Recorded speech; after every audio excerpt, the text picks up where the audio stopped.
Assalamualaikum warahmatullahi wabarakatuh. Perkenalkan, nama saya Fatur Rahman, SHMH dari Fakultas Hukum Universitas Bina Bangsa. Di sini saya akan menjelaskan tentang strategi pembelajaran dan motivasi belajar. Dua karakter ini sangat penting, atau dua cara ini sangat penting karena diharapkan dengan memaksimalkan strategi pembelajaran dan adanya motivasi belajar bagi mahasiswa, diharapkan mahasiswa sangat mudah untuk memahami materi yang disampaikan. Karena di lapangan, terutama pada saat proses belajar mengajar, ada banyak karakteristik dosen-dosen mungkin yang pertama yaitu yang memahami materi tapi dia tidak mampu menjelaskan. Kemudian ada yang piawai berbicara, piawai menjelaskan tapi dia tidak memahami materi. Kemudian yang ketiga ada juga yang memang dia tidak memahami materi, kemudian dia juga tidak memahami bagaimana proses menjelaskan tentang materi tersebut. Kemudian karakter yang keempat adalah yaitu dia memahami tentang materi tetapi dia juga mampu menjelaskan materi tersebut. Nah, dua cara yang harus dipahami yaitu bagaimana kita mempunyai strategi pembelajaran, kemudian juga mahasiswa juga mempunyai motivasi belajar sehingga memudahkan penyampaian materi tersebut mudah untuk sangat dipahami. Ya, setiap dosen mempunyai berbagai cara untuk menjelaskan materi yang disampaikan. Ya, strategi pembelajaran sebenarnya merupakan gabungan dari berbagai rangkaian kegiatan cara mengorganisasikan materi pembelajaran mahasiswa, bahan, peralatan, waktu yang digunakan untuk proses pembelajaran untuk mencapai tujuan kegiatan pembelajaran yang harus ditentukan. Ya, strategi pembelajaran adalah bagaimana seorang dosen bisa mengemas suatu materi sehingga materi tersebut sangat amat mudah untuk dicerna atau dipahami. Dalam dunia pendidikan, strategi pembelajaran bisa dipahami sebagai perencanaan yang berisi tentang rangkaian kegiatan untuk mencapai tujuan tertentu. Ya. Kemudian ada beberapa jenis atau strategi pembelajaran.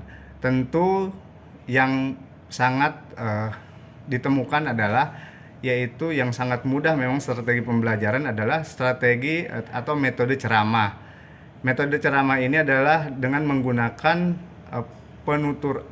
penuturan materi dalam bahan ajar secara lisan dilakukan oleh seorang dosen, kemudian mahasiswa menyimak pemaparan apa yang disampaikan oleh dosen tersebut. Kemudian metode ceramah ini mempunyai plus minus atau kelebihan dan kekurangan. Kelebihannya adalah metode mudah dan murah, kemudian dapat menyajikan materi pembelajaran secara luas dan lebih detail. Kemudian dosen juga dapat mengontrol keadaan kelas dengan lebih mudah.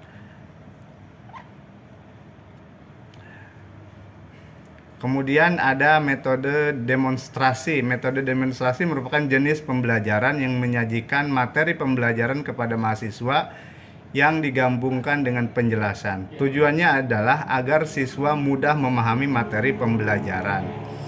Kelebihannya, mahasiswa tidak akan ketinggalan pemahaman karena penjelasan disertai dengan latihan. Yang kedua, proses pembelajaran juga akan lebih menarik, ya.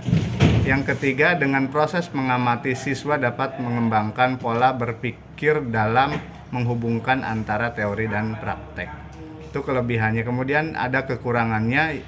Yang pertama itu memerlukan persiapan yang lebih matang, ya, dari segi bahan, peralatan dan juga bahan dan tempat, karena jika tidak justru akan berdampak pada tidak efektifnya proses pembelajaran.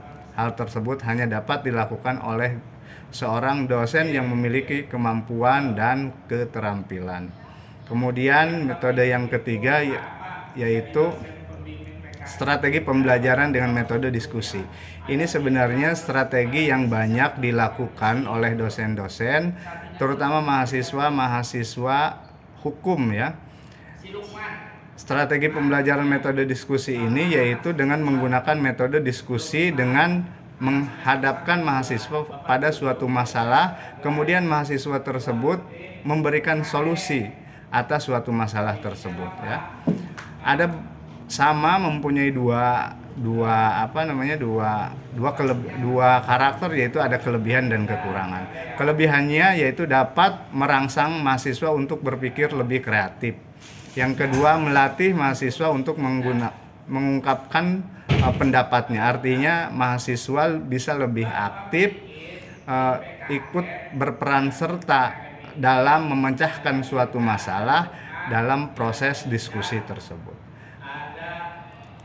Kemudian yang ketiga, kelebihannya adalah bahwa mahasiswa juga dapat melatih untuk saling menghargai pendapat atau sudut pandang orang ya, atau temannya yang berbeda pendapat. Itu sesuatu hal yang biasa ditemukan di dalam metode diskusi tersebut.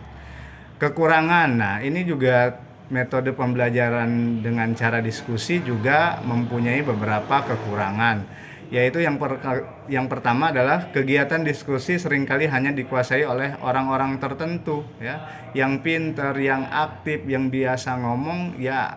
Biasanya dalam diskusi menjadi sesuatu hal yang langganan, berbicara aktif ya, orangnya ternyata itu saja, biasanya seperti itu. Tetapi tidak menutup kemungkinan yang lain juga dapat untuk berperan serta memberikan pendapat, kritik atau saran terhadap diskusi tersebut. Kemudian kekurangan yang kedua dalam strategi pembelajaran metode diskusi yaitu mengaburkan kesimpulan dalam suatu pelajaran karena topiknya bisa lebih luas. Seringkali dengan metode diskusi ini materi yang disampaikannya apa, kemudian diskusinya apa, tetapi seringkali kesimpulannya itu tidak sesuai dengan apa yang telah didiskusikan ya. Kemudian yang terakhir yaitu yang keempat ya, yang ketiga yaitu kekurangan seringkali ada perbedaan pendapat yang berujung pada emosi. Sebenarnya dalam diskusi sesuatu hal yang beda pendapat antara mahasiswa dengan mahasiswa yang lain itu sesuatu hal yang biasa, tergantung bagaimana cara pandang atau sudut pandang mahasiswa tersebut. Kemudian tergantung juga bagaimana mahasiswa bisa mengontrol emosi karena adanya perbedaan pendapat tersebut. Kemudian yang kekurangan yang keempat yaitu perlu waktu lama untuk mempelajari suatu mata pelajaran atau mata kuliah tersebut ya. Jadi sebelum didiskusikan materi tersebut memang terlebih dahulu mahasiswa harus mempunyai bekal, salah satunya adalah pemahaman terhadap suatu materi yang akan didiskusikan. Kemudian yang keempat yaitu metode simulasi. Nah, sedangkan metode simulasi dalam strategi pembelajaran menghadirkan situasi tiruan agar setiap mahasiswa dapat lebih mudah memahami konsep dan juga materi yang disampaikan. Kelebihannya yaitu dapat menjadikan bekal bagi mahasiswa untuk menghadapi suatu keadaan yang sebenarnya. Yang kedua, kelebihannya itu dapat mengembangkan sisi kreatif seorang mahasiswa. Yang ketiga yaitu dapat menumbuhkan keberanian dan kepercayaan diri. Kemudian kekurangannya adalah ada beberapa faktor psikologis siswa, misalnya rasa malu ketika sedang melakukan simulasi tersebut. Kemudian lanjut ke tentang motivasi ya, tentang bagaimana seorang mahasiswa mempunyai semangat belajar ya di dalam kelas. Sebelum menginjak tentang materi tentang motivasi, saya akan terlebih dahulu menjelaskan atau pengertian tentang motivasi. Menurut Kamus Bahasa Indonesia adalah bahwa motivasi adalah dorongan yang timbul dalam diri seseorang secara sadar atau tidak sadar untuk melakukan tindakan atau tujuan tertentu. Motivasi belajar merupakan salah satu aspek yang berperan signifikan dalam proses pencapaian tujuan pembelajaran. Kemudian motivasi belajar juga akan mempengaruhi dan dipengaruhi oleh aspek kognitif, efektif, dan psikomotor peserta atau audiens ya, atau mahasiswa yang berada di kelas.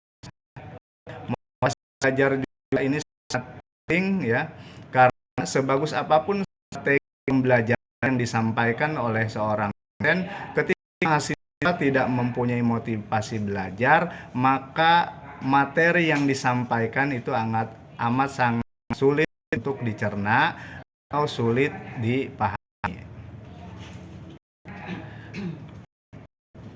Ada beberapa contoh hal yang berkaitan dengan motivasi belajar.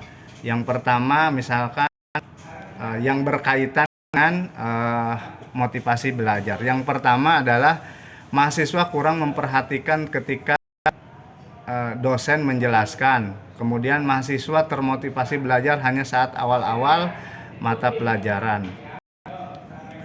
Kemudian namun setelah istirahat maka motivasi pelajaran berkurang. Misalkan dosen yang kurang kreatif saat mengajar sehingga siswa merasa jenuh dan bosan. Yang kedua, kondisi kelas yang kurang terawat, atau yang ketiga yang kurang profesional. Nah, artinya motivasi belajar ini sangat berkaitan erat dengan strategi pembelajaran.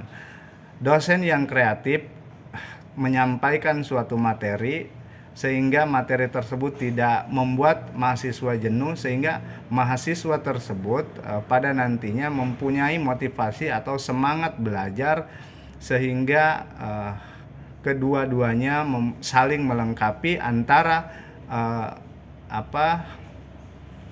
antara strategi pembelajaran dan motivasi untuk memahami suatu materi tersebut. Baik, dari saya cukup. Terima kasih. Saya akhiri. Wassalamualaikum warahmatullahi wabarakatuh.